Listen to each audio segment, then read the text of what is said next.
Hi, Ms. Lomax. This is video 23, so I'm just going to be washing my hands prior to IV catheterization and connecting our fluids.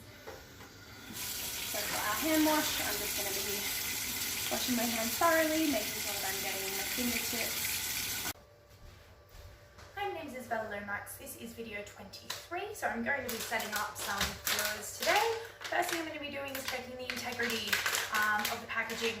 No holes within its expiration date, that's already been tested, and that's all of them. They're completely contained, no holes, still completely sterile. So, first of all, I'm going to open this one up, hang that on here ready to go, not take anything off yet. Now, being set, I'm going to open up. Just going to keep that in that package for the moment whilst I connect the extension set, as we'll be using the extension set today. So to contain the to remain aseptic, we're going to be making sure we don't touch any of the end pieces, the little lock and slips, as they will be going directly into the circulation, into the vein, so we don't want to touch them. Before I connect this, I'm going to be putting this up to around the halfway point.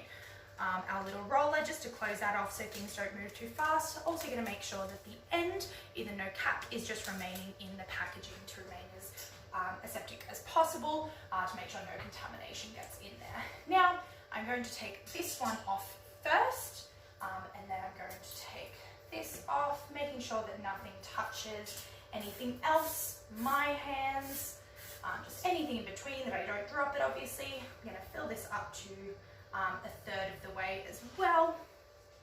Now, this is just going to start running through. I'm going to be checking manually for bubbles. They will get caught in the injection ports, which I'm just going to flick out as well. I can see they've gone through pretty nicely, especially with the roller being a third of the way through, disperses a lot of the bubbles. All right, so that is completely primed. I'm going to put the roller completely up. Now, our tip has remained uncontaminated as it's in the package, so I'm going to put our fluids into the infusion pump. I'm just going to drape these over themselves, and I'm just going to attach our tip to the assigned little roller clamp there. Now, we're going to be going through our fluid rates. This is video 23, so just going to be calculating our rate for our little patient, which is a 3.6 kilo Maltese. So I'm going to divide, times body weight by 60. We're doing 60 mils per kick per day, which gives us 216 mils, and that's within 24 hours. So I'm going to divide that by 24, that's 9 mils per hour. I'm going to divide it by 60 further, which will get us our mils per minute, which is 0.15, and then times that by the drops per mil, which is on our admin set, which is 20 drops per mil. Times that by 20 gives me 3. Going to do that again just to make sure. Yep. All right, so that gives us 3, so that is 3 drops per minute. That was just calculations to show you. We are going to be going on an infusion pump, and it will be at our 9 mils per hour. So we're going to turn this on. Alrighty, so we're going to go to 9. Now what we want to do is set our volume to be infused to the corresponding fluid rate. So it's a 500 ml bag. We've primed it. Shouldn't be too much prime off, but I will usually go 490 just to be safe. Say that we've lost 10 mils, so we don't try to infuse air, get an air embolism. The other thing is volume infused needs to be cleared. That's from our previous patient. And then we're all good. You can go through it again to make sure everything's set in there. And then we will connect our fluids to our patient. Another thing is I have checked our infusion pump to make sure that it's in working order. Our cord is completely intact and okay, and we do have, I'm not sure if you can see, a little tag. We get all of our electronics checked annually or so it's got a tag saying that it works as well. Everything is within working order, there's no dramas there. Now, also want to go through another few things. I've just got a tiny little list of the things I'm going to be going through. So the rationale for the venipuncture site, we went our cephalic vein. So we're having a dental procedure today. So really any vein could have sufficed, dorsal pedal, lateral saphenous. Doesn't matter too much because it is bandaged over, and we'll have a bear hugger over us as well, so none of that bacteria will be contaminating the venipuncture site. Used a 22 gauge catheter. That is just our standard size for a dog of that size. So we're 3.6 kilo Maltese, doesn't particularly need a yellow, and we do want to get a decent amount of fluid therapy in today. Perfectly applicable to get a 22 gauge for a small dog. As for the aseptic technique, I went through where not to touch. Obviously, reasons for that is we're going to be administering fluids directly into the vein. We want to avoid septicemia. Yeah, and that's our main thing, or just a general localized IV cannula infection. We want to avoid all of these things, and that's really important. Hi, I'm Isabel Lomax. This is video 23 for catheterization and connecting to IV fluids. So I've got Mitzi, a little Maltese, cross today and for a grade 4 dental. I'm just going to be popping a catheter in, connecting us to fluids for our procedure today. So just checking signalment. We have our cage card, which has our details on it, and also our GA record for the day. Everything matches up with Mitzi. She's also got a collar with her name on it, so we definitely know it's her. Hi, I'm Isabel Lomax. This is video 23. So I brought Mitzi into a quiet consult room so I can pop her IV catheter in. So I'll just show you what I've prepared for today. So I've got our prep for the skin, bandaging material. We've got a T-piece connector for the catheter. Today, after assessment, we'll be using a 22 gauge catheter for her. We will be catheterizing her right cephalic, and we've got some tape here ready to go. So I've already clipped the site and popped some Emla cream on. That's been on for half an hour. She can be a little bit reactive. So let's go ahead. Alrighty. So just popped a bit of a bandage over the Emla so she didn't lick it. Well done, sweet pea. Alrighty. So we've got a nice big clip so we can remain as aseptic as possible once we're all cleaned. So this is a Chlorhex and meth mix, which I'll be prepping her skin with.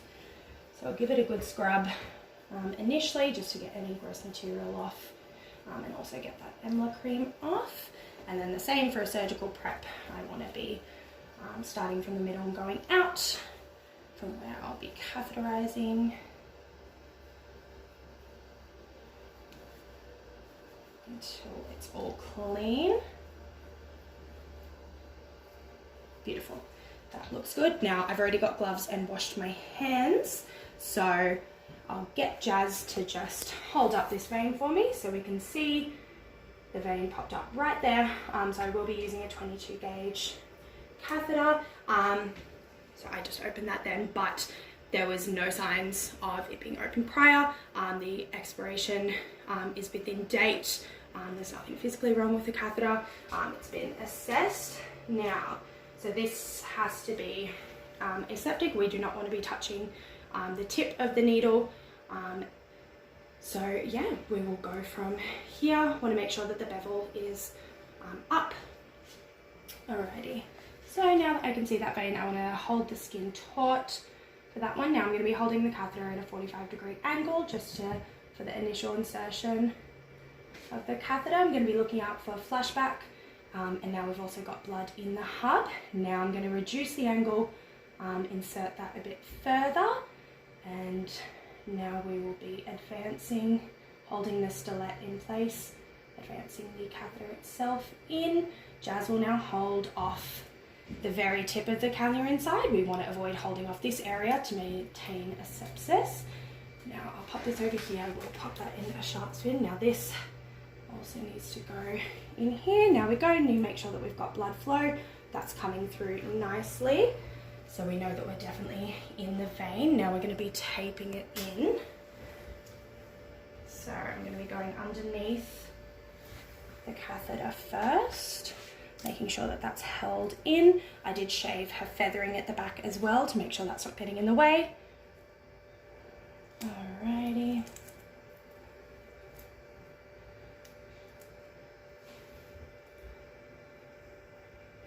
Tape in. Beautiful. So that is nice and tight. I can tell that that's in. Now we're going to be connecting the T-piece. So again, I'll get Jazz to hold off up here so we don't bleed through there. Now I don't want to be touching the tip of this either because that is going to be going directly into the catheter hub. So I'll take this off. You're right, Mitzi. Make sure not to touch anything else. Ideally, I would have placed the catheter a little bit higher up just to avoid this here, but that is okay now. So I'm just going to be flushing that catheter, make sure that we're still in and it's patent. So this is just 0.9% saline. It's flushing through. You can see that we're not blowing. I can tell that's going through nicely. So I'm just going to hold this off again. I'm going to get Jazz to hold that. We have a little comfort pad that will go underneath just for the patient, and then I'm going to be popping another piece of tape over. So I kind of want to go a little bit under and then pulling up just to be making sure that that is staying in place. Make sure this is all tight. I'm definitely happy with the way that that is taped in. I'm confident that that's going to be staying. Now we are a short term indwelling catheter today, so I'm not going to be popping a tegaderm or anything over that. So I'm just going to be going ahead and bandaging. We will be connecting the fluids after we bandage, and I'll just pop a bi-stopper on for the moment. Alright, so this is just some soft band.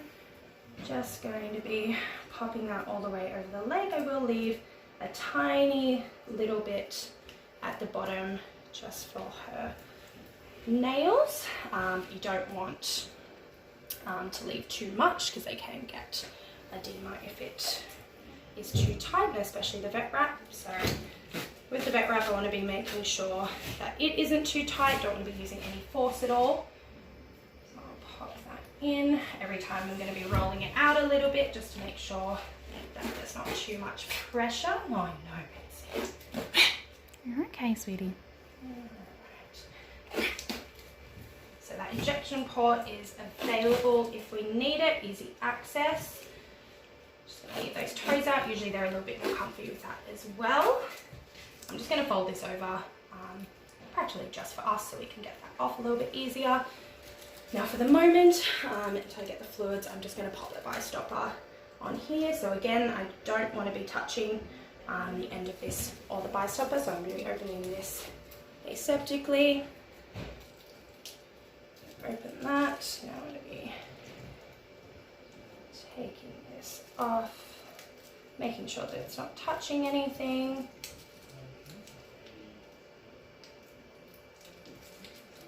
Beautiful, so that's just it for the moment, and I'll go get the fluids that I have set up. We'll connect her and then we'll pop her back in her cage. Hi, my name is Isabel Lomax. This is video 23, so I'm just going to be connecting Mitzi to fluids. I'm going to make sure when I take the stoppers off that the lower lock and slip do not touch anything else. Connect them without them being contaminated, and then I can take this clamp off. She's good to go.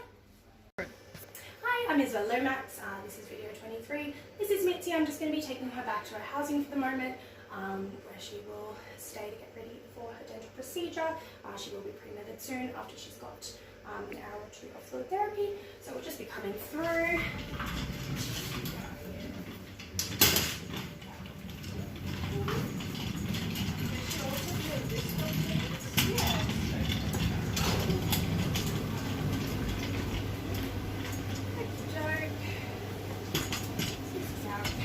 We're all set in here. Now I'm just going to be making sure that when we're in our cage, our fluids aren't being caught on anything. We're not going to get wrapped around. She's pretty calm within her cage, so I'm not too concerned about her wrapping herself around. But I am just going to drink that here. So we still have some give. Hi, my name is Isabel Lomax. This is video 23. One last thing I wanted to go over is the importance of recording the time that we started our fluid therapy. So obviously this is a dental procedure today, so we're not having a full fluid plan at a high rate or anything, so we're not too concerned about overhydration, but it is really important to pop in the file and wherever else it needs to go on the hospital sheet, GA record, treatment board, whatever, of how much fluid has been administered over what time period. just so. I'm Isabella Lomax, this is video 23. So last of all, I'm just going to be cleaning our clippers that we used, just to make sure that they're clean for the next user. So first of all, I'm just going to get rid of any hair. There wasn't really any gross contamination on them that I need to clean off prior to doing anything. I'm just going to give them a spray. I am wearing gloves because this is a carcinogenic if used on the skin. So they're just going to sit. That's a disinfectant, lubricant,